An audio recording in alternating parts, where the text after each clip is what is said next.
Kim Kardashian aurait perdu 8 kilos en 3 semaines l'année dernière grâce à un coupe-faim développé par la société pharmaceutique danoise Novo Nordisk.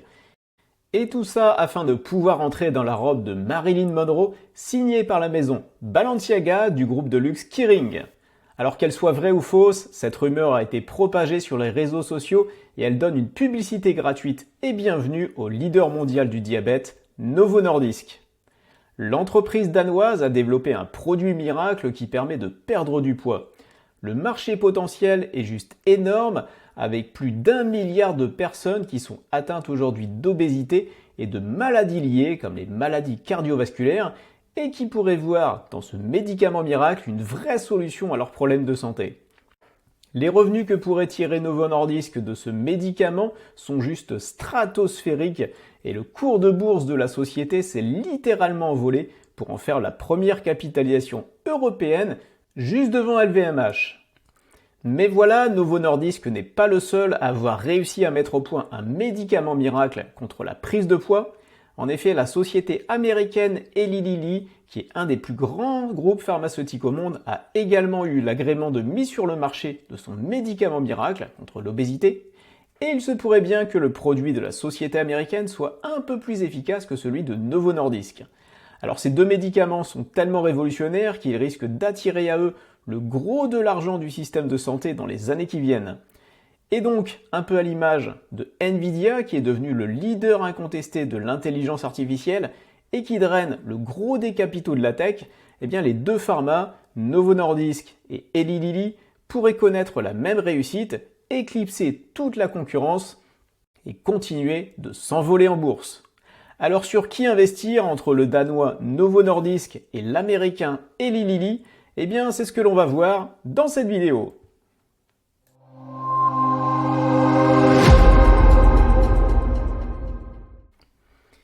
Bienvenue sur Question Bourse, la chaîne qui t'aide à réussir tes investissements en bourse.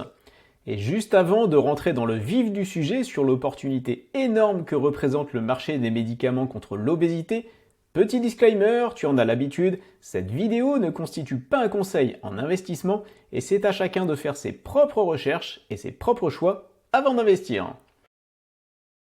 Alors le marché de l'obésité fait saliver les investisseurs. Il pourra atteindre 77 milliards de dollars par an en 2030, au niveau mondial bien entendu, selon les dernières projections de Morgan Stanley, voire plus de 100 milliards par an en 2031 selon le cabinet Jefferies, au vu de l'accueil triomphal du médicament de Novo Nordisk qui est déjà en rupture de stock. Et quand on regarde les chiffres du surpoids et de l'obésité dans le monde, ça donne vraiment le tournis. À l'échelle mondiale, le nombre de cas d'obésité a presque triplé depuis 1975. En 2016, lors d'une grande étude menée par l'OMS sur l'ensemble des pays du monde, on a recensé que plus de 40% des adultes étaient en surpoids et 13% d'obèses. Aujourd'hui, on dénombre quasiment 1 milliard de personnes en situation d'obésité. C'est la maladie la plus importante de notre génération et elle ne cesse de gagner du terrain. En Europe, entre 1975 et 2016, toujours d'après l'étude de l'OMS, le nombre de personnes obèses a augmenté de 161%. Et en France, c'est 1 personne sur 5 qui est en situation d'obésité.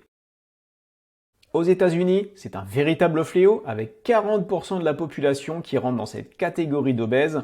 Et plus inquiétant encore, c'est plus de la moitié de la nouvelle génération américaine, donc les jeunes, qui sont obèses.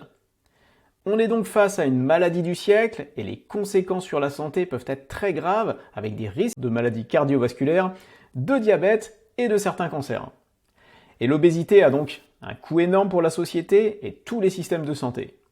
Et c'est dans ce contexte de véritable épidémie, d'après les mots de l'OMS, que Novo Nordisk et Eli Lilly apportent sur un plateau leur médicament miracle pour lutter contre l'obésité. Le portefeuille de thérapie contre le diabète et l'obésité de Novo Nordisk est vraiment impressionnant. En outre, la société détenait 33% du marché mondial des soins du diabète. Le Wegovy, le médicament amaigrissant de Novo Nordisk, qui est déjà disponible depuis 2021 aux États-Unis, montre une efficacité assez spectaculaire dans un contexte où les traitements contre l'obésité demeurent limités. Wegovy agit en imitant une hormone appelée peptide 1 qui cible les zones du cerveau qui régulent l'appétit et l'apport alimentaire. Et les résultats sont au rendez-vous car le médicament fait perdre aux patients entre 5 et 20% de leur poids après un an seulement de traitement. Et un nouvel essai clinique vient de montrer que le Wegovy fait non seulement perdre du poids, mais il réduit également de 20% les risques cardiovasculaires des obèses. En fait, c'est une vraie prouesse qui séduit de nombreuses personnes.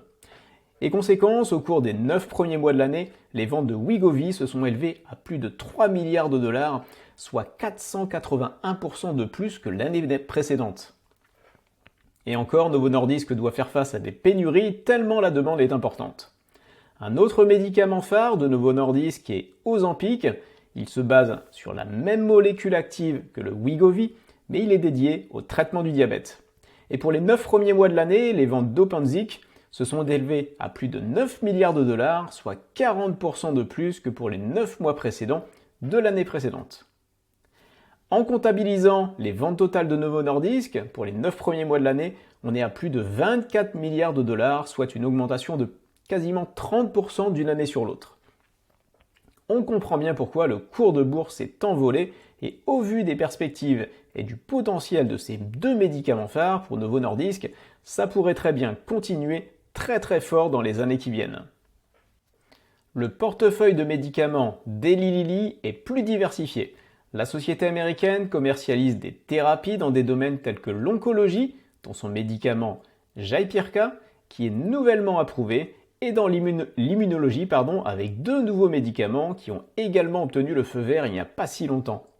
Cependant, le portefeuille d'Eli Lilly dans le domaine du diabète reste son principal moteur de croissance grâce à Mounjaro, un médicament qui a été commercialisé pour la première fois l'année dernière. Et les revenus de Mounjaro ont connu une croissance incroyablement rapide. Jusqu'au 30 septembre de cette année, le chiffre d'affaires avait déjà atteint près de 3 milliards de dollars, environ 1 an et demi seulement après avoir été approuvé. Et Mounjaro vient justement d'être approuvé par les autorités de santé pour traiter l'obésité, où il sera commercialisé sous la marque Zepbound. Cela devrait permettre aux ventes de ce médicament de croître encore plus rapidement et de concurrencer directement le Wegovy de Novo Nordisk sur cet énorme marché du traitement de l'obésité. Juste avant que je te donne mon avis personnel entre Novo Nordisk d'un côté et Eli Lilly de l'autre, pense à t'abonner à la chaîne et à cliquer sur la cloche si ce n'est pas déjà fait. Tu pourras trouver des vidéos très utiles sur comment acheter des obligations, comment déclarer tes impôts en bourse et des bons plans comme cette très belle opportunité dont je t'ai parlé dans cette vidéo et dont le cours de bourse a déjà explosé de plus de 60% depuis la vidéo il y a 4 semaines. Alors je ne sais pas pour toi, mais moi je suis déjà positionné dessus. Et bien sûr, si tu trouves que cette vidéo est utile pour toi, je te remercie infiniment de mettre un pouce vers le haut. Ça me motive à continuer, à te donner de bons plans comme dans cette vidéo. Alors, entre Novo Nordisk et Eli Lilly, quelle est ma société préférée pour me placer sur ce segment ultra porteur du traitement de l'obésité pour les années qui viennent? Je le répète encore une fois, ce n'est pas un conseil en investissement, c'est seulement mon avis personnel, et après, tu en fais ce que tu veux. Alors les 2 médicaments de Novo Nordisk et Eli Lilly sont clairement révolutionnaires et pourront sûrement capter une grosse partie de cet énorme marché à venir. Le cours de bourse des 2 sociétés a déjà beaucoup monté pour refléter cette nouvelle croissance, mais si une des 2 entreprises parvient à prendre le pas sur l'autre, eh bien ses parts de marché et son cours de bourse pourraient continuer à s'envoler, tandis que pour l'autre société, eh bien ce serait plus difficile, surtout d'un point de vue boursier. Le risque n'est donc pas nul de mon point de vue de choisir la mauvaise société. C'est pour cela que j'ai creusé où en était l'état des études pour les 2 médicaments. Et je suis tombé sur cette nouvelle étude qui a été publiée il y a juste quelques jours, qui a montré que le médicament amaigrissant d'Eli Lilly a surpassé en termes de résultats celui de Novo Nordisk. Mais attention, cette analyse est la toute première entre les 2 médicaments et elle doit être confirmée par d'autres résultats d'études. Mais si c'est bien confirmé, cela donnerait clairement un avantage aussi bien psychologique dans la tête des gens qui vont acheter ces produits que dans la prescription médicale, et tout ça en faveur du médicament d'Eli Lilly. Autre point positif en faveur de la société américaine, eh bien c'est le prix de vente du médicament d'Eli Lilly qui semble moins cher que celui de Novo Nordisk. Novo Nordisk, qui est une société danoise, a pris clairement une longueur d'avance dans le déploiement de son médicament, et l'histoire a souvent montré que le premier arrivé est souvent le gagnant. Mais d'un autre côté, Eli Lilly va commencer à inonder le marché de son médicament, et comme Eli Lilly est une société américaine et que le gros du marché se situe aux États-Unis, eh bien la société américaine devrait avoir plus de points de relais et de facilité à déployer son médicament que pour la société danoise. Autre facteur à prendre en compte, le remboursement des 2 médicaments par les autorités de santé, et qui pourrait jouer sur le chiffre d'affaires et donc sur la valorisation des 2 sociétés. Donc ça, c'est un élément à suivre, bien entendu. Et un petit mot sur la concurrence, sur ce segment du traitement de l'obésité. Pfizer a arrêté ses tests suite à de nombreux effets secondaires, ce qui ne devrait pas ranger son cours de bourse. 6 autres labos, dont Roche, sont en test clinique ou en test préclinique, avec plus ou moins de résultats probants ou d'effets secondaires suivant les médicaments. Mais pour le moment, d'après les premiers résultats, les 2 médicaments de Novo Nordisk et Eli Lilly ont de bien meilleurs résultats, avec moins d'effets secondaires, et sont déjà sur le marché.